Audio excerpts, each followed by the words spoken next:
தமிழ்நாட்டிலேருந்து வரி பணம் நாங்கள் தான் ஜாஸ்தி கொடுக்குறோம், நீங்கள் எங்களுக்கு கொடுக்கறது 1 ரூபானா 7 பைசா கூட கொடுக்கலன்னு எங்கேருந்து அந்த நம்பர்லாம் வருதோ எனக்கு தெரியல.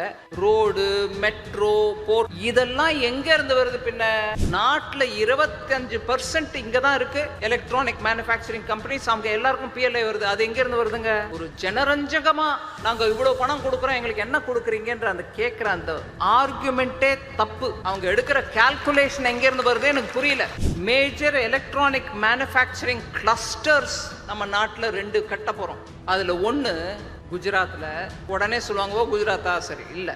2வது தமிழ்நாட்டில் Thiruvalluvar centre, first ever India's Thiruvalluvar centre has been opened in Singapore. மத்திய அரசுல காங்கிரஸ் கட்சியோட தோழமை கட்சியா இருந்த திராவிட முன்னேற்ற கழக ஆட்சியில திருவள்ளுவர் சென்டர் ஒரு இடத்துல கூட ஓபன் பண்ணது மோடி. தமிழ்நாட்டில் இன்னும் எத்தனையோ பண்றதுக்கு இருந்தாலும் லாங்குவேஜ் பாலிசி, லிமிடேஷன், இப்படியாக நம்மளோட திசை திருப்பறதுக்கு முயற்சி நிறைய நடக்குது. இங்க நடக்கிற கரப்ஷனை பத்தி நான் இப்ப பேசல. வணக்கம், நமஸ்காரம், good evening to everybody here. I'll begin by thanking the Chennai Citizens Forum for having invited me. அவங்க சொன்ன மாதிரி முழுக்க பட்ஜெட்டை நான் தமிழில் சொல்ல போகிறதில்ல, ஆனால் சில விஷயங்களை எடுத்து சொல்லலான்னு வந்திருக்கிறேன். So thank you to the Citizens Forum and immensely grateful to the principal of this college for having offered this place and for showing enthusiasm in organizing this kind of a meet. I'm grateful also to the several invitees, some of them very elderly, who have come here. Certainly much has been said about the budget. Lots of newspapers have written about it. We also had very passionate representation of 5 different speakers who spoke about different topics. Some spoke about tax relief, women's empowerment, MSME, and also about startup and youth. So நான் ரொம்ப டீட்டெயில்டாக பட்ஜெட்டில் இருந்த டீட்டெயில்ஸை பற்றி பேச தேவையில்லைன்னு தோன்றுறது எனக்கு. பட் சில விஷயங்களை எடுத்து சொல்ல விரும்புகிறேன். இந்த வாய்ப்பு கிடைச்சது எனக்கு ஒரு அரிதான ஒரு சந்தர்ப்பம். இங்கே வந்திருக்கக்கூடிய பெரியோர்கள் எல்லாருக்கும் கூட பர்டிகுலர்லி நான் நன்றி சொல்ல விரும்புகிறேன். ஒரு சனிக்கிழமை ஃபேமிலியோடு இருக்கக்கூடிய நேரம், சாயங்கால வேளையில் இங்கே வந்திருக்கிறது is very touching for me. National பட்ஜெட்டில் ப்ரையாரிட்டி என்னெல்லாம் கொடுத்தோன்றதெல்லாம் கூட எடுத்து சொல்லியிருக்காங்க.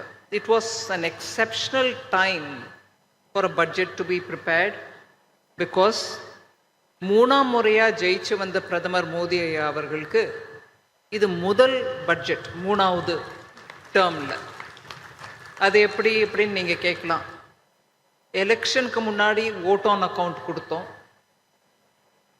எலெக்ஷன் ஆன பிறகு ஜூலையில் அந்த வருஷத்துக்கு, அதாவது 24-25, இன்னும் அந்த வருஷத்தில் தான் நம்ம இருக்கோம். மார்ச் 31 25 ஃபைனான்ஷியல் இயர் முடியும். ஸோ அந்த வருஷத்தில் மீதி இருக்கக்கூடிய 6-7 மாதத்துக்கான பட்ஜெட்டை ஜூலை 24 சப்மிட் பண்ணோம், பாஸ் ஆச்சு.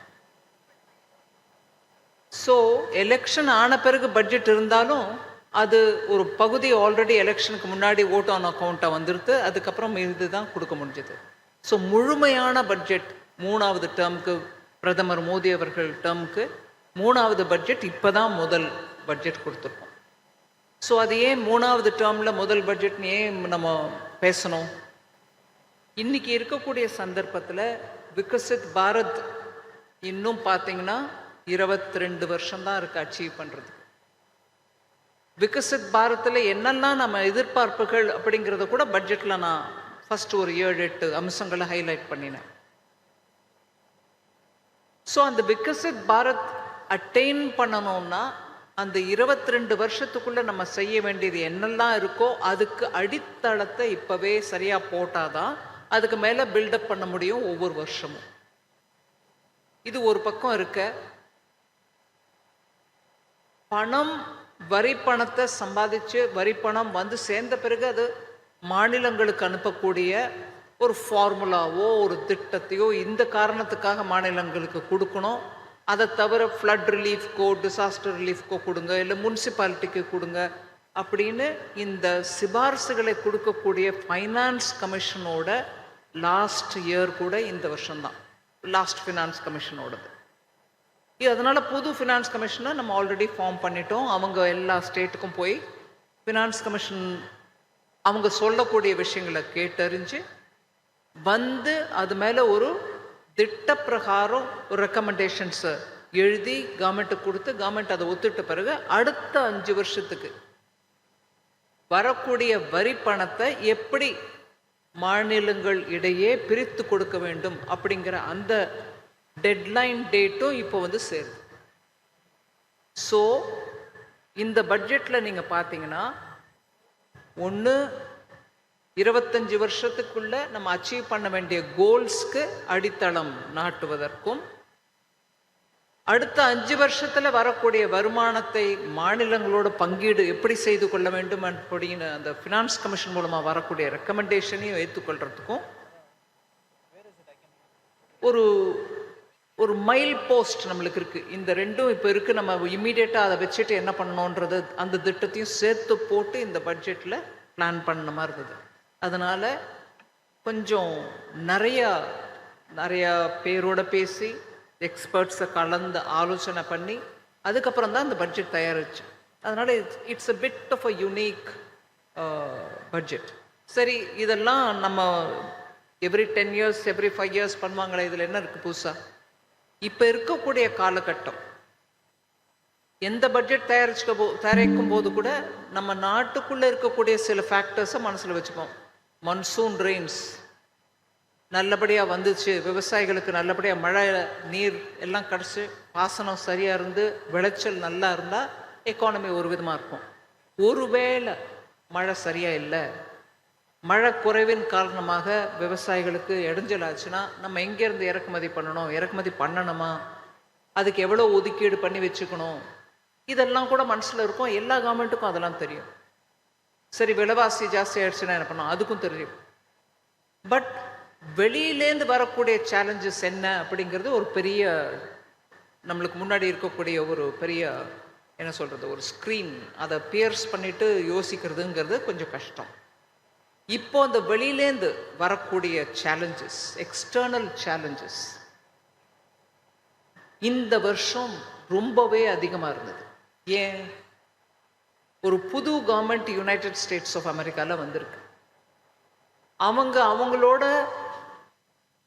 ட்ரேட் பண்ணக்கூடிய கண்ட்ரீஸில் எங்கெல்லாம் அவங்களுக்கு அவங்க கண்ட்ரி அந்தந்த கண்ட்ரிக்குள்ளே நுழையிறதுக்கான வாய்ப்பு குறைச்சலாக இருக்கோ, ட்ரேட் பேரியர்ஸ் நிறையா இருக்கோ, அவங்களோட சேர்ந்து அந்த பேரியர்ஸை குறைங்க, எங்களுக்கு உங்கள் நாட்டில் வந்து எங்களுடைய பொருட்களை விற்கிறதுக்கான வாய்ப்பு கொடுங்கன்னு கேட்குற அளவுக்கு அவங்க கொஞ்சம் ஓப்பன் பாலிசியாக பேச ஆரம்பிச்சிட்டாங்க.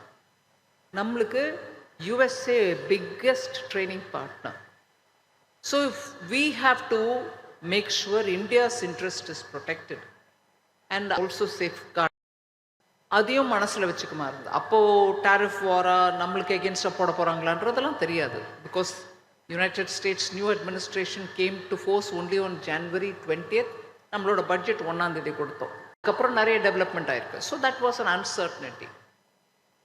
அதே மாதிரி உக்ரைன் வார் எப்போ முடியும், அங்கேருந்து நிறையா ஃபர்டிலைசர் மாதிரி பொருள்கள், எடிபிள் ஆயில்ஸ் மாதிரி பொருள்கள் அங்கேருந்து உலகளவில் ஏற்றுமதி பண்ணுறாங்க. வீட்டு other grains also. So food ஷார்ட்டேஜ்க்கு இருக்கக்கூடிய சேலஞ்சஸ். சைனாவில் பல்காக ப்ரொடியூஸ் பண்ணி வச்சுருக்காங்க எக்ஸசிவ் ஸ்டாக்ஸ். அது எலக்ட்ரிக் வெஹிக்கிளோ, ஆட்டோமொபைலோ, சோலார் பேனலோ, ஃபோட்டோ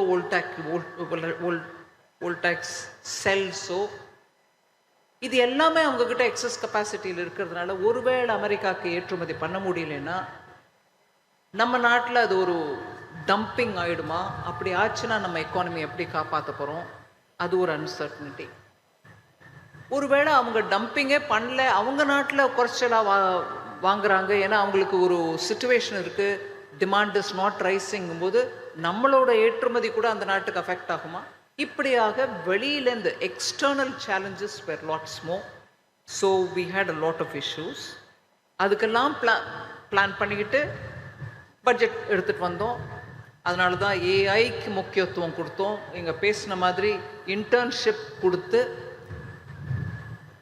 எக்ஸ்போஷர் டு ஜாப்ஸ் என்ன தேவைப்படும், உங்ககிட்ட குவாலிஃபிகேஷன் என்ன மாதிரி குவாலிஃபிகேஷன் இருந்தால் வேலை வாய்ப்பு அதிகரிக்கும் அப்படிங்கிற விதமாக இன்டர்ன்ஷிப் பிளான் எடுத்துகிட்டு வந்தாங்க. ஜூலை பட்ஜெட்லேயே வந்துடுது. இப்போ இல்லை, அது இப்போ கண்டினியூ ஆகுது அந்த ஸ்கீம். அதே மாதிரி எம்ப்ளாய்மெண்ட்டுக்கு நிறைய ஆப்பர்ச்சுனிட்டி கொடுக்கறதுக்கு 5 ஸ்கீம்ஸ், இன்டர்ன்ஷிப் ஸ்கீமோடு சேர்த்து 5 ஸ்கீம்ஸ் எடுத்துன்னு வந்தோம் ஜூலையில். பட் இப்போ 1ஆம் தேதி ஃபெப்ரவரியில் கொடுக்கப்பட்ட பட்ஜெட்டில் எனக்கு ரொம்ப திருப்திகரமாக அமைஞ்சது என்னென்னா, ஹெல்த் சிச்சுவேஷனுக்கு புதுசாக medical college, new situation, new seats, இதெல்லாம் போக ஒவ்வொரு மாவட்டத்திலையும் நாடு முழுக்க daytime cancer care centres அமைக்கிறதுக்கான ஒரு பெரிய அறிவிப்பு அது. இன்னைக்கு கேன்சர் எல்லா குடும்பத்திலையும், அதாவது பணக்காரங்க தான், ஏழை தான், நடுத்தர வர்க்கம் தான் இல்லை, எல்லா குடும்பத்திலையும் கேள்விப்படுறோம். அவங்களுக்கு வைத்தியம் கொடுக்கறது ஒன்று, அந்த வைத்தியத்துக்கு அப்புறம் டே கேர், அவங்களுக்கு ஒரு இடத்துல இருந்து அவங்க எடுத்துக்கக்கூடிய மெடிசன்ஸ்க்கு எப்பேற்பட்ட ஆஃப்டர் எஃபெக்ட் இருக்கும், அதுக்கு வேணுங்கிற மெடிக்கல் அட்டென்ஷன் கொடுக்கறதுக்கான day care centre is a big announcement. I was grateful that the Prime Minister readily agreed for it. அதை தவிர நீங்கள் பார்த்தீங்கன்னா the income tax relief. யாரோ என்னை கேட்டாங்க, அந்த நம்பர் அரைவ் பண்ணுறது கஷ்டமாக இருந்ததா, எப்படி டிசைட் பண்ணீங்க, was it difficult to convince அப்படின்னு. நான் அப்போது இன்டர்வியூலையும் சொன்னேன், இப்போவும் சொல்கிறேன், it was not difficult to convince the prime minister. It was more difficult to convince the system. Speculation வெளியில் இருந்த மாதிரி, ஏன் 8 லட்சம் போகாதா, 9 லட்சம் போகாதா, 10ஓட எடுத்துக்கிட்டால் போகாதா, இதெல்லாம் வந்துட்டே இருந்தது. So it took a bit of an effort to convince the others. The Honorable Prime Minister was full supportive. அதனால் அவருக்கு தான் நான் நன்றி கடன் பட்டிருக்கேன், அந்த 12 லட்சத்துக்கு அனுமதி கொடுத்ததுக்கு. அதில் இன்னும் நிறையா நம்ம பட்ஜெட்டை பற்றி பேசலாம். எனக்கு இன்னொரு ஒரு திட்டம் ரொம்பவே மனசுக்கு உகந்ததாக இருந்தது. இந்த நாட்டில் இன்றைக்கும் அக்ரிகல்ச்சரை நம்பி இருக்கக்கூடிய பாப்புலேஷன் பல மாவட்டங்களில் நிறைய பேர் இருக்காங்க. ஒரு மனிதன் செய்ய வேண்டிய வேலையை, நிலத்தில் ஒரு மனிதன் செய்ய வேண்டிய வேலையை 3 பேர் பண்ணுறாங்க. டிப்பிக்கலி அதை அண்டர் எம்ப்ளாய்மெண்ட்னு. அந்த அண்டர் எம்ப்ளாய்மெண்ட் சிச்சுவேஷனில் இருக்கக்கூடிய பலரை வெளியில் எடுத்துகிட்டு வரணும். அதாவது அவங்க கிராமத்துலேருந்து வெளியில் எடுத்துகிட்டு வர வேண்டியதில்லை. அக்ரிகல்ச்சர் நிலத்தை நம்பி இருக்கக்கூடிய அந்த வேலையை மாத்திரம் செய்யாமல் கிராமப்புறத்திலேயே வேறு விதமான வேலை வாய்ப்புகளை கொடுத்தோம்னா அண்டர் எம்ப்ளாய்மெண்ட்டை அட்ரஸ் பண்ண முடியும் அப்படின்ற அந்த ஒரு எண்ணம். அதை தவிர நீங்கள் ஆஸ்பிரேஷனல் டிஸ்ட்ரிக்ட்ஸ் ப்ரோக்ராம்னு கேள்விப்பட்டிருப்பீங்க. கிட்டத்தட்ட ஒரு 8 வருஷமாக நடந்துட்டுருக்கு.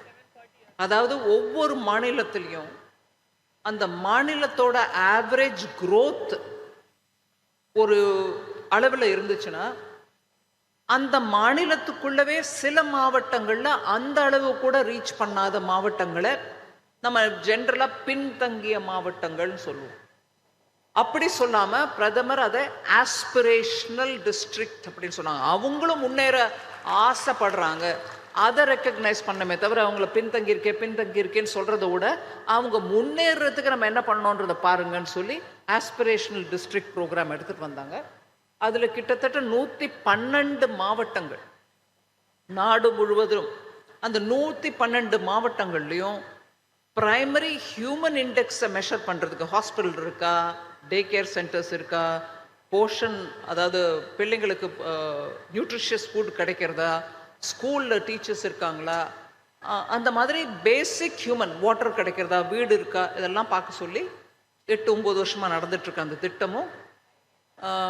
இப்போ பல ஆஸ்பிரேஷனல் டிஸ்ட்ரிக்ட்ஸ் இப்போ முன்னேறி நல்ல முன்னுக்கு வந்திருக்காங்க. அதை அந்த மாவட்டத்துக்குள்ளேயே இப்போ பிளாக் லெவலில் எடுத்துகிட்டு போய் மானிட்டர் பண்ணுங்க. அந்த மாவட்டத்துக்குள்ளவே ஏதோ ஒரு பிளாக் பின்தங்கி இருக்கக்கூடாது, அவங்களையும் முன்னேற வைக்கணும் அப்படின்னு அதெல்லாம் எடுத்துகிட்டு வந்தோம். இப்போ அந்த ஆஸ்பிரேஷனல் டிஸ்ட்ரிக்ட் மாதிரி சோஷியல் இண்டிகேட்டர்ஸில் பின்தங்கி இருக்கிற அந்த மாவட்டங்களை நம்ம ஆஸ்பிரேஷனல் டிஸ்ட்ரிக்டாக எடுத்துகிட்டு வந்து பர்டிகுலர் அட்டென்ஷன் கொடுத்து அவங்களே முன்னேறதுக்கான உதவி பண்ணுறோம். இப்போ அதே மாதிரி அக்ரிகல்ச்சரில் இந்த நாட்டில் ஒவ்வொரு மாவட்டத்திலையும், இப்போ தமிழ்நாடுன்னு எடுத்திங்கன்னா அக்ரிகல்ச்சரில் நல்ல முன்னேற்றமாக அடைஞ்சிருக்கக்கூடிய சில மாவட்டங்கள் இருக்குது. ஆனால் அக்ரிகல்ச்சரல் ப்ரொடக்டிவிட்டி ரொம்ப குறைச்சலாக இருக்கக்கூடிய மாவட்டங்களும் இருக்குது.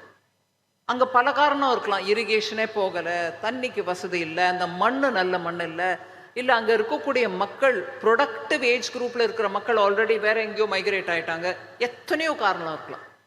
ஆனால் அங்கே போய் அக்ரிகல்ச்சர் ப்ரொடக்டிவிட்டியை இம்ப்ரூவ் பண்ணி அதை தவிர அந்த இடத்துல இருக்கக்கூடிய வேற விதமான இண்டஸ்ட்ரீஸ் வரத்துக்கு, இண்டஸ்ட்ரினா பெரிய பெரிய கம்பெனியில் சின்ன சின்ன உத்தியோக், லகு உத்தியோக் அப்படின்வாங்க, ஸ்மால் அண்ட் மீடியம் சிறு குறு தொழில் வரத்துக்கான அந்த வாய்ப்பை ஏற்படுத்துறதுக்கு பிரதான் மந்திரி தன் தானிய யோஜனா அப்படின்னு ஒரு திட்டம் எடுத்துட்டு வந்தாங்க. அதாவது தனமும் தானியமும் அங்கே வளரணும். அப்போ அது அந்த மாதிரி தனமும் தானியமும் வந்துருச்சுன்னா அந்த இடத்துக்கு அந்த மாவட்டம் பின்தங்கி இருக்காது. அக்ரிகல்ச்சரல் ப்ரொடக்ஷனில் பின்தங்கி இருக்கக்கூடிய மாவட்டம். இதில் நான் இது இவ்வளவு விவரமாக எதுக்கு சொல்கிறேன்னா, அந்த பிரதமரோட மனசுலையும் எண்ணத்துலையும் என்ன ஓடிட்டு இருக்குன்னு பாருங்க.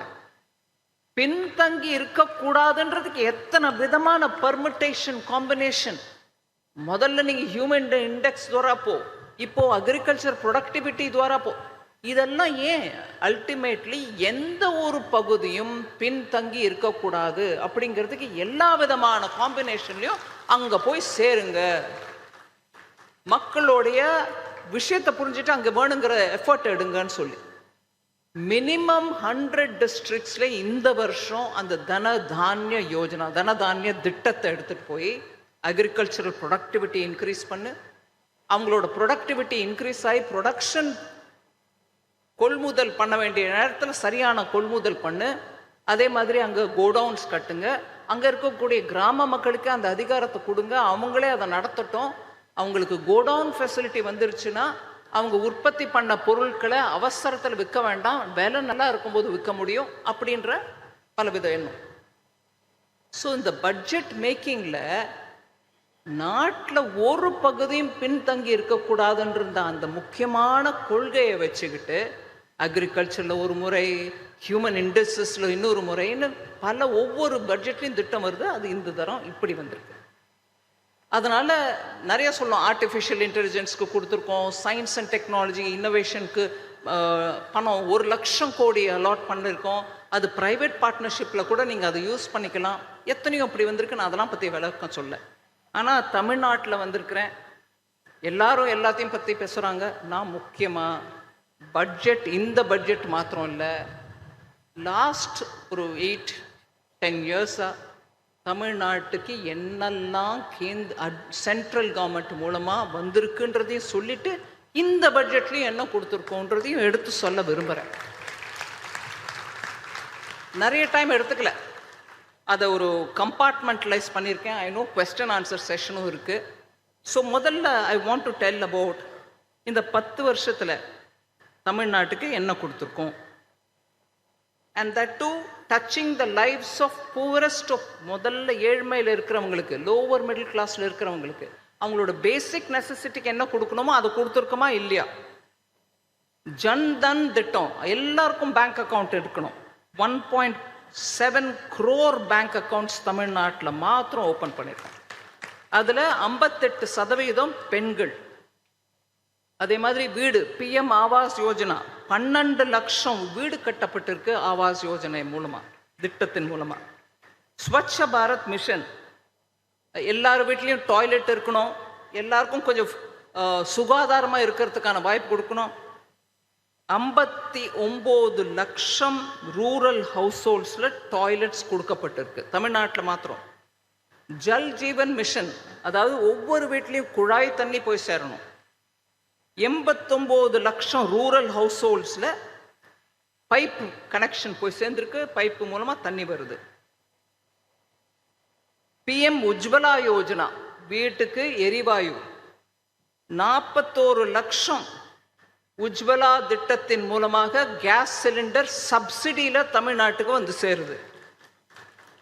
அதே மாதிரி ஜன் ஔஷதி கேந்திரா ஜெனரிக் ட்ரக்ஸ் மூலமாக மக்களுக்கு குறைச்ச விலையில் மெடிசன் போய் சேரணுன்ற அந்த திட்டம் ஆன் அன் ஆவரேஜ் 60 ரூபாய் கிடைக்குது. நேற்று வரைக்கும் இல்லை, வெளியில் போய் நம்ம வாங்கினோம்னா 100 ரூபாய்க்கு கிடைக்கக்கூடிய medicine. That is the rate, highest rate, 40% reduction. In some it is 60% reduction. 100 ரூபாய்க்கு வாங்கினது 40 ரூபாய்க்கே கிடைக்குது. அதனால நடுத்தர வர்க்கத்தில் இருக்கக்கூடிய குடும்பங்களுக்கு மெடிக்கல் எக்ஸ்பெண்டிச்சர் குறைச்சல் ஆகிறது. சரி, நெக்ஸ்ட் ஆயுஷ்மான் பாரத். 79 லட்சம் பேருக்கு மெடிக்கல் இன்சூரன்ஸ் கவர் கிடச்சிருக்கு, 5 லட்சம் ரூபாய்க்கு ஒவ்வொரு குடும்பத்துக்கும். அது இங்கே தமிழ்நாட்டில் 79 லட்சம் பேருக்கு. சரி, அது நம்பர் 1 ஐட்டம். அந்த மாதிரி 8 ஐட்டம்ல 2வது ஐட்டம்க்கு போகிறேன். வேர்ல்டு கிளாஸ் இன்ஃப்ராஸ்ட்ரக்சர் தமிழ்நாட்டுக்கு வந்திருக்கு இந்த லாஸ்ட் 10 வருஷத்தில்.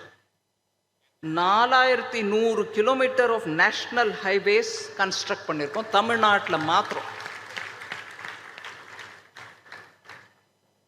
தமிழ்நாட்டில் ரயில்வே சிஸ்டம் எப்போலேருந்தோ இருக்கு,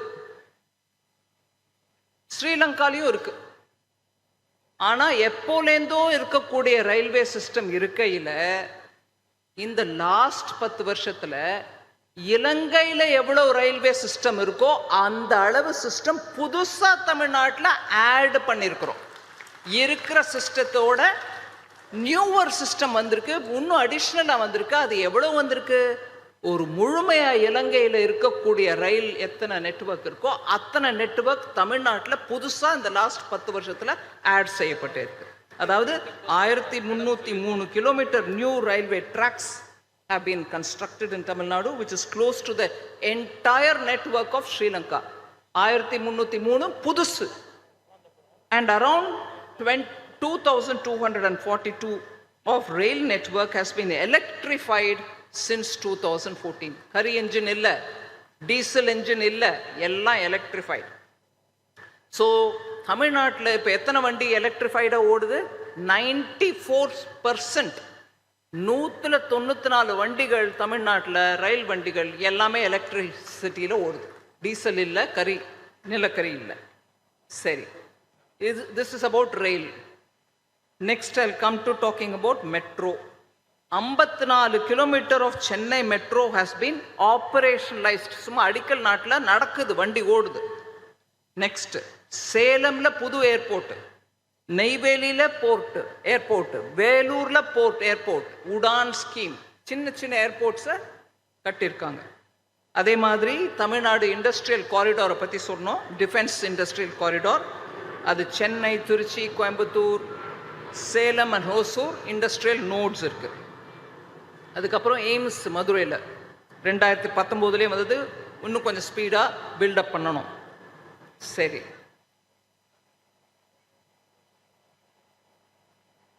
ஸ்டேட்ஸுக்கு கேபிட்டல் எக்ஸ்பெண்டிச்சர் நடக்கணும், நீங்களா உங்களுக்கு வேணுங்கிறத கட்டிக்கோங்க, அசெட்ஸ் கிரியேட் பண்ணிக்காங்க, ரெவென்யூ எக்ஸ்பெண்டிச்சர்ல போடாதீங்கன்னு சொல்லி ஃபைனான்ஸ் கமிஷன் ரெக்கமெண்டேஷன் சொல்லலைனாலும் கோவிடுக்கு அப்புறம் பிஎம் சொன்னாங்க எல்லாருக்கும் கொடுங்க, ஸ்டேட்ஸுக்கு கொடுத்துருங்க. எப்படி கொடுக்கணும்? 50 வருஷத்துக்கு இன்ட்ரெஸ்ட் இல்லாத, வட்டி இல்லாத கடனா கொடுங்க. அதாவது 50 வருஷத்துக்கு அப்புறம் it will be a grand, நீங்க திருப்பி கொடுக்க வேண்டிய நிலைமை கூட இருக்காது. அந்த கணக்குல தமிழ்நாட்டுக்கு 14,900 கோடி கொடுக்கப்பட்டிருக்கு. 14,900 crores have been given. நீங்க என்ன கட்டிக்க விரும்புறீங்களோ கட்டிக்கோங்க. 2020 ஆரம்பிச்சு இப்போ வரைக்கும் 2021 ஆரம்பிச்சு. அதே மாதிரி சென்னை மெட்ரோ, நான் திருப்பி சொல்லல, ஃபேஸ் 2க்கு சென்னை மெட்ரோக்கு 63,246 கோடி மொத்தம் திட்டம். அதுல 60% சென்ட்ரல் கவர்மெண்டோடது. 3வது கேட்டகரி 8 சொன்னேன், நான் 3க்கு போயிருக்கேன். இப்போ அர்பன் டெவலப்மெண்ட் தமிழ்நாட்டுக்கு மாத்திரம் சொல்றேன். அமிர்த் ஸ்கீம் 16 லட்சம் tap water connection, 25 lakhs sewer connections have been provided. எங்க? 28 நகரங்கள்ல தமிழ்நாட்டில் கொடுக்கப்பட்டிருக்கு. ஒவ்வொரு நகரத்தையும் பாருங்க, போய் 28 நகரங்கள் அமிர்த் ஸ்கீம் மூலமாக, இது ஜல்ஜீவன் மிஷன் இல்ல, அமிர்த் ஸ்கீம் மூலமாக 16 லட்சம் வாட்டர் கனெக்ஷன், 25 லட்சம் சூவர் கனெக்ஷன், ட்ரைனேஜ் கனெக்ஷன் 28 நகரங்கள்ல கொடுக்கப்பட்டிருக்கு. அதை தவிர ஸ்வச்ச பாரத் மிஷன், நான் முன்னாடி ஒரு நம்பர் சொன்னேன், அதே மாதிரி அர்பன் ஏரியாஸ்ல ஸ்வச்ச பாரத் மிஷன் மூலமாக 5.4 lakh household டாய்லெட்ஸ் கட்டப்பட்டிருக்கு அர்பன் ஏரியாஸ்ல. 5,40,000 டாய்லெட்ஸ் அர்பன் ஏரியாஸ்ல பிஎம் இது ஸ்வச்ச பாரத் அபியான் மூலமா. சரி, பிஎம் ஆவாஸ் நார்மலா ரூரல் ஏரியாஸ்ல தான் வீடு கட்டுறோம்னு நினைப்போம், அர்பன் ஏரியாஸ்லையும் கட்டியிருக்கோம். தமிழ்நாட்டில் 6 லட்சம் வீடுகள் அர்பன் ஏரியா திட்டத்தின் மூலமாக பிஎம் ஆவாஸ் யோஜனா மூலமா கட்டப்பட்டிருக்கு. சரி, அதே மாதிரி அர்பன் ஏரியாஸ்ல பேங்க் அக்கவுண்ட் ஓபன் பண்ணோம், ஜன்தன் யோஜனா 81 லட்சம் பேருக்கு பேங்க் அக்கவுண்ட் ஓபன் பண்ணப்பட்டிருக்கு, எல்லாம் சிட்டிஸ்ல நகரத்தில் வாழ்றவங்க. அதை தவிர நகரத்துக்குன்னு ஒரு பெக்யூலியர் இஷ்யூ, தெருவில் வியாபாரம் பண்றவங்க, வண்டியில் ஒரு பழ வியாபாரம் பண்ணுறவங்களோ, பூ வியாபாரம் பண்ணுறவங்களோ, இல்லை ஏதாவது அப்போதைக்கு காலையில் இட்லி விற்கிறவங்களோ, சாயங்காலத்தில் பஜ்ஜி விற்கிறவங்களோ, இவங்க எல்லாருக்கும் பிஎம் ஸ்வநிதி அப்படிங்கிற திட்டத்தின் மூலமாக ஒரு விதமான கேரண்டி இல்லை, ஒரு விதமான நீங்கள் செக்யூரிட்டி கொடுக்க வேண்டிய தேவையில்லை. நீங்கள் மாத்திரம் உங்கள் முனிசிபாலிட்டியிலேருந்து நான் தெருவில் வியாபாரம் பண்ணுற ஒரு வியாபாரி அப்படின்னு நீங்கள் ஒரு சின்ன ஐடென்டிட்டி கார்டை காமிச்சிங்கன்னா பேங்க் வித்தவுட் செக்யூரிட்டி லோன் கிடைக்கிறது. அது அந்த திட்டத்தின் பேரு பிஎம் ஸ்வநிதி. அதுல 4 ஸ்ட்ரீட் வெண்டர்ஸ் தமிழ்நாட்டில் அடைஞ்சிருக்காங்க, பெனிஃபிட் அடைஞ்சிருக்காங்க. சரி, 2019 ஒரு பெரிய ப்ராப்ளம், நகர்ப்புறங்களில் பேங்க்லேருந்து கடனை வாங்கி எனக்கு ஒரு வீடு வேணும், என் குடும்பத்துக்கு ஒரு வீடு வேணும், ஒரு ஃப்ளாட் வாங்கலாம் அப்படின்னுட்டு பேங்க்குக்கும் நீங்கள் மந்த்லி இஎம்ஐ கட்டுறீங்க, இருக்கிற வீட்டுக்கு வாடகையும் கொடுக்குறீங்க. ஆனால் அந்த வீடு கம்ப்ளீட் ஆக மாட்டேங்குது, அந்த ப்ரொமோட்டர் கண்ணில் படல, வீட்டை அறகுறையாக விட்டு போயிட்டாங்க, கம்ப்ளீட் ஆகலை. நான் எத்தனை நாளைக்கு ஒன்று இஎம்ஐயும் கட்டுறது வாடகையும் கொடுக்கறது பெரிய சர்ச்சைக்குரிய விஷயமாச்சு.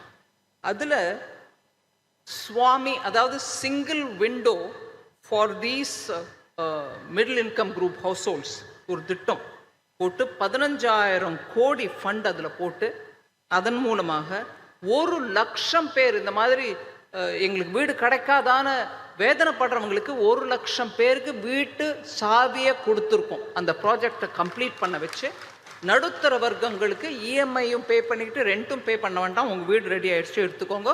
அந்த ப்ரொமோட்டரை கூட்டிகிட்டு வச்சு கம்ப்ளீட் பண்ண வச்சது கவர்மெண்ட் ஆஃப் இந்தியா. அது எங்கே வேணாம், தமிழ்நாட்டில் இருக்கலாம், எந்த ஸ்டேட்டில் வேணாலும் இருக்கலாம். ஆனால் தமிழ்நாட்டில் இது 1 லட்சம் units which way under stressed housing scheme அவங்க எல்லாருக்கும் கிடச்சிருக்கு. அதை தவிர இப்போது 50,000 நியூவர் சக்ஸஸ்ஃபுல்லி கொடுக்கப்பட்டிருக்கு வீடு. புதுசாக 20,000 ஹோம்ஸ் ஒன்றும் நாங்கள் கவர் பண்ணுறதுக்கு இருக்கோம். 4th இஷ்யூ 8ல் 4th செக்டோரலி நான் பார்க்குறேன் தமிழ்நாட்டுக்கு என்ன, ஒவ்வொரு செக்டர்லையும் பாருங்கள். ஃபுட்வேர் அண்ட் லெதர் இண்டஸ்ட்ரி தமிழ்நாட்டில் பெருசு, அதில் நிறைய பேர் லேபர் இன்டென்சிவ்ன்றதுனால வேலை வாய்ப்பு இருக்கும். இதில் Tamil Nadu footwear and leather industry மொத்தமாக நாடு முழுக்க பார்த்தா 38% தமிழ்நாட்டில் தான் இருக்கு. 38% India's footwear and leather products are created from here. About 47% of all exports, இந்தியாவிலேருந்து போகக்கூடிய exports 47% footwear and leather products தமிழ்நாட்டிலேருந்து ஏற்றுமதி ஆகுது. இவங்களுக்கு ஜிஐ டேக்டு ஒரு ஈஸ்ட் இந்தியா லெதர்னு இருக்கு. அவங்களுக்குமே வெஜிடபிள் டேனிங் மூலமாக பண்ணுறதுனால என்வாயர்மெண்ட் ஃப்ரெண்ட்லின்னு சொல்லிட்டு அவங்களுக்கும் நம்ம நிறையா பண்ணி கொடுத்துருக்கோம். திருச்சி திண்டுக்கல் ஏரியாவில் இருக்கக்கூடிய இந்த ஜிஐ டேக் அடைஞ்சவங்களுக்கு கவர்மெண்ட் மூலமாக ஹெல்ப் கிடச்சிருக்கு. எப்படி கிடச்சிருக்குன்னா, focus product scheme for footwear and leather sectors. எம்ப்ளாய்மெண்ட்டும் அதிகரிக்கும், 22 லேக் பர்சன்ஸ்க்கு வேலை வாய்ப்பு கிடைச்சிருக்கு அந்த திட்டத்தின் மூலமாக. மத்திய அரசின் அந்த திட்டத்தின் மூலமாக 22 லட்சம் பேருக்கு வேலை வாய்ப்பு. அதோடு இல்லாமல் 4 லட்சம் கோடி ரூபாய்க்கு அவங்களோட டேர்ன் ஓவர் வளர்ந்துருக்கு. அண்ட் இன்னைக்கு 1.1 லேக் crores எக்ஸ்போர்ட் பண்ணுறாங்க.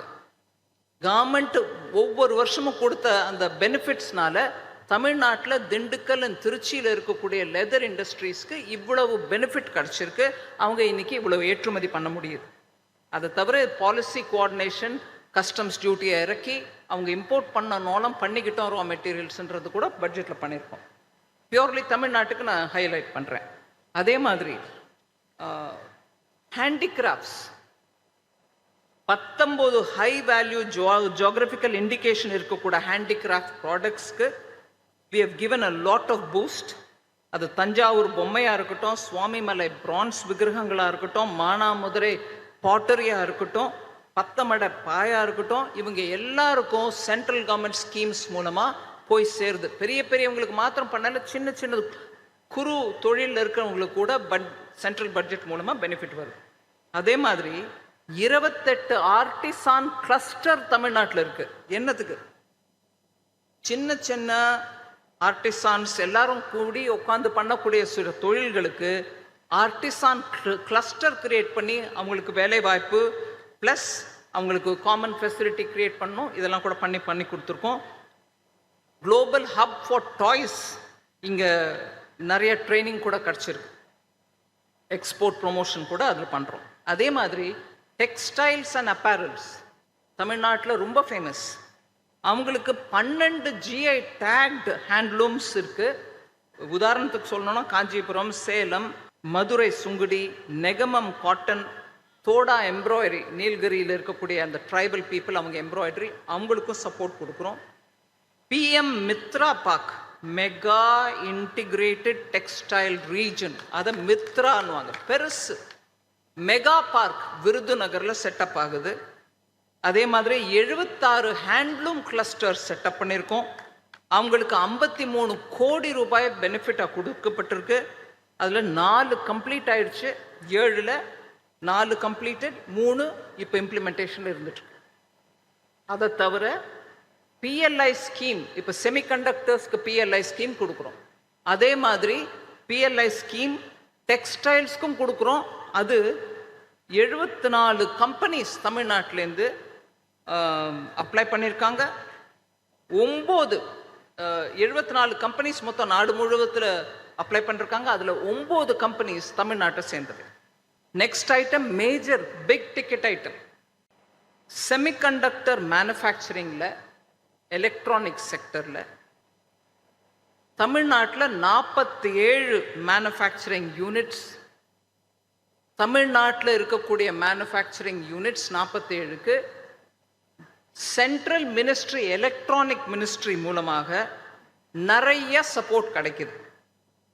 ஸோ PLIயில் லார்ஜஸ்ட் பெனிஃபிஷியரி, எலக்ட்ரானிக் செக்டருக்கு கொடுக்கப்படக்கூடிய PLIயில் லார்ஜஸ்ட் பெனிஃபிஷியரி தமிழ்நாடு.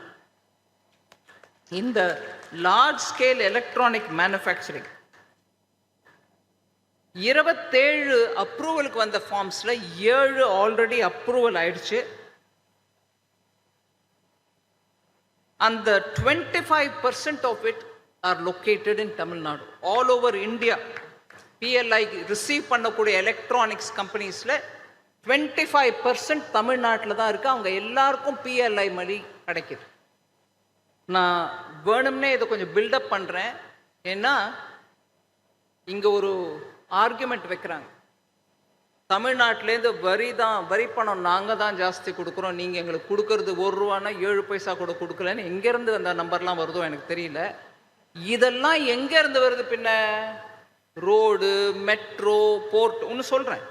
அதே மாதிரி இந்த மெய்ட்டியில் கொடுக்கக்கூடிய ப்ரொடக்ஷன் லிங்க்டு இன்சென்டிவ் நாட்டில் 25% இங்கே தான் இருக்குது. எலக்ட்ரானிக் மேனுஃபேக்சரிங் கம்பெனிஸ் அவங்க எல்லாருக்கும் PLI வருது. அது எங்கேருந்து வருதுங்க? அதனால் ஒரு ஜனரஞ்சகமாக நாங்கள் இவ்வளோ பணம் கொடுக்குறோம், எங்களுக்கு என்ன கொடுக்குறீங்கன்ற அந்த கேட்குற அந்த ஆர்குமெண்ட்டே தப்பு. அவங்க எடுக்கிற கால்குலேஷன் எங்கேருந்து வருது எனக்கு புரியல. ஒரு விதமாக கொஞ்சம் ஏளனமாக சொல்லணும்னா, இங்கே நிறைய பேர் இருக்காங்க, கோயம்புத்தூர்காரங்க, சென்னைக்காரங்க, நீங்கள் எல்லாம் இருக்கீங்க. கோயம்புத்தூரும் சென்னை தான் நாட்டுக்கு வரி கொடுக்கு, தமிழ்நாட்டுக்கு. அரியலூரில் இருக்கிறவங்களோ கோவில்பட்டியில் இருக்கிறவங்களோ கேட்கணும், எங்களுக்கும் எங்கள் மேலே என்ன செலவு பண்ணுறீங்கன்னா, இவங்க 2 பேரும் சொல்லுவாங்க, நாங்கள் தான் கொடுக்குறோம், எங்களுக்கு தான் திருப்பி கொடுக்கணும். நீங்கள் கோவில்பட்டியை கேடு கேட்டால் எனக்கு என்ன, அங்கே செலவு பண்ணாதீங்கன்னு சொல்லணும். பாரத நாட்டில் அந்த மாதிரி பாலிசி இல்லை. அதனால் இந்த மாதிரி குதர்க்கமாக பேசக்கூடியவங்களுக்கு நான் சொல்கிறேன், இந்த நான் பட்டியல் படிக்கிறது எதுக்குன்னா இதுக்கு தான். இதெல்லாம் கூட்டி கழிச்சுட்டு அதுக்கப்புறம் சொல்லணும் தமிழ்நாட்டுக்கு என்ன வந்துட்டு இருக்கு. இன்னும் மேஜர் பிக் டிக்கெட் இன்னும் 3 சொல்லிட்டு என்னோட இதை முடிச்சுக்கிறேன், அதுக்கப்புறம் நீங்கள் கேள்விகள். யூனியன் மினிஸ்டர் வந்திருந்தார் அஸ்வினி வைஷ்ணவ், இந்த பிஎல்ஐ ஸ்கீம் எல்லாம் இருக்கட்டும், அவர் இன்னொன்று சொன்னார், மேஜர் எலக்ட்ரானிக் மேனுஃபேக்சரிங் கிளஸ்டர்ஸ் நம்ம நாட்டில் 2 கட்ட போகிறோம். அதில் 1 குஜராத்தில். உடனே சொல்லுவாங்க, ஓ குஜராத்தா, சரி, இல்லை. 2வது தமிழ்நாட்டில் மேஜர் எலக்ட்ரானிக் மேனுஃபேக்சரிங் கிளஸ்டர். அதுக்கு மத்திய அரசின் மூலமாக 1100 கோடி 1100 crores is being allocated through the budget. அது யார் பணங்க, எங்க வருதுங்க, தமிழ்நாட்டுக்கு வருதா இல்லைங்களா? இது மணலூர்லயும் பிள்ளைப்பாக்கத்திலையும் வருது போல் இருக்கு. சரி, அதுக்கப்புறம் பாலிசி சப்போர்ட் கொடுத்துட்டே இருக்கும். நெக்ஸ்ட் சொல்லிடுறேன், automobile auto components, second largest number of manufacturing units under automobile and automobile components which receive PLI auto schemes. Second largest is in Tamil Nadu. அதாவது இத்தனை அப்ளிகன்ஸ் வந்த போது கூட second largest PLI recipients are in Tamil Nadu. 82, there are 82 approved applicants with 257 manufacturing units under PLI in auto scheme in India, of which அந்த 82ல 46 தமிழ்நாட்டில் இருக்கு. அவங்க எல்லாருக்கும் PLI சப்போர்ட் கொடுக்குறோம். அதே மாதிரி ஒரு ஃபியூச்சரிஸ்டிக் அட்வான்ஸ்ட் கெமிஸ்ட்ரி செல்ஸ், இப்போ சோலார் பவர் வருது, ஆனால் ஸ்டோர் பண்ணுறதுக்கு பேட்டரி இல்லை, லித்தியம் அயன் பேட்டரிஸ் கொண்டு வரணும். இதெல்லாம் ஹை எண்ட் கெமிஸ்ட்ரி. இதுக்கு தேவையான ACC battery, high end advance chemistry battery cells அமைக்கிறதுக்கு 4ல் 1 மேனுஃபேக்சரிங் யூனிட் இந்த மாதிரி பெனிஃபிஷரி, PLI பெனிஃபிஷரி பெறக்கூடிய advance chemistry cell operating companies are in Tamil Nadu. அவங்க எல்லாருக்கும் PLI கிடைக்குது தமிழ்நாட்டு மத்திய அரசுலேருந்து. இதுக்கும் பாலிசி சப்போர்ட் நிறைய பண்ணியிருக்கிறோம். I don't want to expand on that. Major 6வது ஐட்டம், போர்ட் லெட் டெவலப்மெண்ட். எங்கெங்கெல்லாம் சீ போர்ட் இருக்கோ அங்கெல்லாம் நம்ம டெவலப் பண்ணணும் அப்படிங்கிற அந்த திட்டத்தில் blue economy and also creating ஆப்பர்ச்சுனிட்டிஸ்ன்னு பார்த்தா தமிழ்நாட்டில் 3 மேஜர் போர்ட் இருக்கு, பல மைனர் போர்ட்ஸ் இருக்கு. எனக்கு நல்ல ஞாபகம் இருக்கு, நான் 2023ல் கொரியா போயிருந்த போது அங்கேருந்து கொரியாலேருந்து மரைன் ப்ராசஸிங் யூனிட்ஸ் இருக்கவங்களை கூட தமிழ்நாட்டுக்கு அனுப்பி நீங்கள் போய் பாருங்கன்னு சொல்லி அங்கே இருக்கக்கூடிய ஆப்பர்ச்சுனிட்டியை பாருங்கன்னு சொன்னேன். அவங்க இங்கே வந்து சென்னை, தூத்துக்குடி, முனைக்காடு, அதாவது ராமநாதபுரம் டிஸ்ட்ரிக்ட், இங்கே எல்லாத்தையும் பார்த்துட்டு போயிட்டு அதுக்கு மத்ஸ்ய சம்பதா யோஜனை மூலமாக அவங்களுக்கு ஏதாவது பண்ணலாமான்னு யோசிச்சுட்டு இருக்கையில் சென்ட்ரல் கவர்மெண்ட் மூலமாக, அவங்க ஒரு பக்கம் இருக்காங்க, சென்ட்ரல் கவர்மெண்ட் மூலமாக 1150 கோடி ரூபாய் தமிழ்நாட்டு கவர்மெண்ட் கொடுக்கப்பட்டது. As of December 2024, Matsya Sampata Yojana. 16 coastal fishermen villages in Tamil Nadu have been identified as climate resilient coastal fishermen villages. அதை தவிர மண்டபத்தில் இருக்கக்கூடிய ICAR, Central Marine Fisheries Research Unit, Nucleus Breeding Center, and marine fish ஸ்பீசிஸ்க்கு அந்த சென்டர்லேருந்து எல்லாம் spawning பண்ணி அவங்களுக்கு விதையோ வித்தனமோ சின்ன மீன்களோ அங்கேருந்து வழங்குறதுக்கு அந்த சென்டரை ரெக்கக்னைஸ் பண்ணி அவங்களுக்கும் ஃபண்டு கொடுக்கப்பட்டிருக்கு.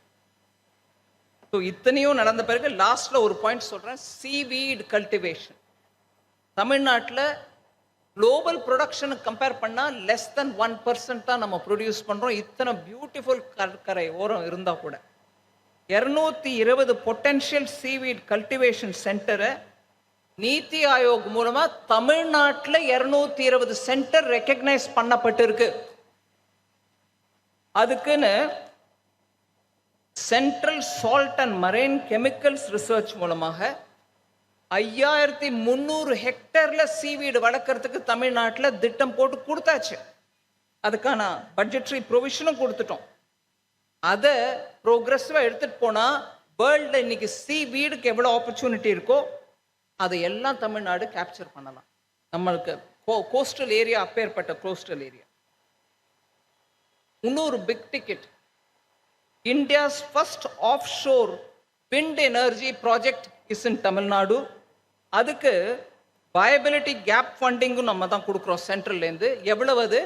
7453 கோடி ரூபாய் வயபிலிட்டி கேப் ஃபண்டிங் கொடுக்கறது மத்திய அரசு. அதை தவிர சிதம்பரனார் போர்ட் தூத்துக்குடியில் first green hydrogen hub port has been set up in Thoothukudi completely under the central government. அதை தவிர first indigenous green hydrogen fuel செல் இன்லண்ட் வாட்டர்வே வெசல் மத்திய அரசின் செலவில் கட்டப்பட்டு கொடுத்துருக்கு. அது தவிர முதல் முறையா வேர்ல்டுலேயே ஃபர்ஸ்ட் டைம் தோரியம் யூஸ் பண்ணி நியூக்ளியர் பிளான்ட் பாவனி அப்படின்ற plant uranium 233 is being developed இன் கல்பாக்கம் இன் தமிழ்நாடு. அதுக்கும் மத்திய அரசு தான் முழுமையாக வந்து கொடுத்துருக்காங்க. இதை தவிர நான் அக்ரிகல்ச்சரை பற்றி சொன்னேன். தன்தானிய யோஜனா மூலமாக நம்ம என்னெல்லாம் பண்ணுறோன்னு. கல்ச்சரல் சென்டர், லாங்குவேஜ் மேலே பிரதமருக்கு இருக்கக்கூடிய பாசம், பற்று, நேயம் எல்லாம் நம்மளுக்கு தெரியும். Thiruvalluvar centre, first ever India's Thiruvalluvar centre has been opened in Singapore. மத்திய அரசுல காங்கிரஸ் கட்சியோட தோழமை கட்சியா இருந்த திராவிட முன்னேற்ற கழக ஆட்சியில திருவள்ளுவர் சென்டர் ஒரு இடத்துல கூட ஓபன் பண்ணல. பண்ணது மோடி சிங்கப்பூர்ல.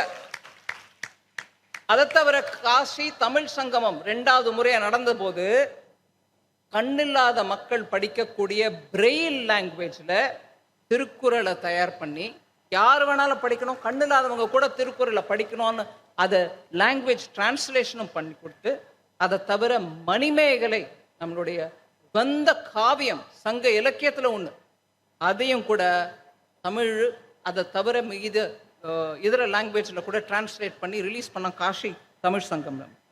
ஸோ இப்படியாக நிறையா ஸ்டெப்ஸ் எடுத்திருக்கு மத்திய அரசின் பட்ஜெட் மூலமாக. ஆதிச்சநல்லூரில் இன்ஸ்டிடியூட் மியூசியம் ஆரம்பிக்கிறதுக்கு முயற்சி நடந்துட்டுருக்கு. அந்த மாதிரி ஒரு இன்ஸ்டிடியூட் மியூசியம் ஃபார் அகழ்வாராய்ச்சி சென்டர் ஃபர்ஸ்ட் உலக அளவில் தமிழ்நாட்டில் தான் நம்ம மத்திய அரசின் செலவுமோ எடுத்துகிட்டு வந்தோம். இன்னும் நிறைய சொல்லலாம், but I know I should be taking your time because it is important for you. நம்ம தமிழ்நாட்டில் இன்னும் எத்தனையோ பண்ணுறதுக்கு இருந்தாலும் கொஞ்சம் ஃப்ரீ லாங்குவேஜ் பாலிசி, டீலிமிட்டேஷன், இப்படியாக நம்மளோட திசை திருப்பறதுக்கு முயற்சி நிறைய நடக்குது மத்திய அரசின் மூலமாக. இது மாத்திரம் இல்லை, இன்னும் நிறைய தமிழ்நாட்டின் முன்னேற்றத்துக்கு நாங்கள் உழைக்க கட்டுப்பட்டு இருக்கோம். I want to tell you this. இங்கே நடக்கிற கரப்ஷனை பற்றி நான் இப்போ பேசலை, ஏன்னா பட்ஜெட்டை பற்றி பேசுகிறோம். பார்க்கலாம். Thank you very much.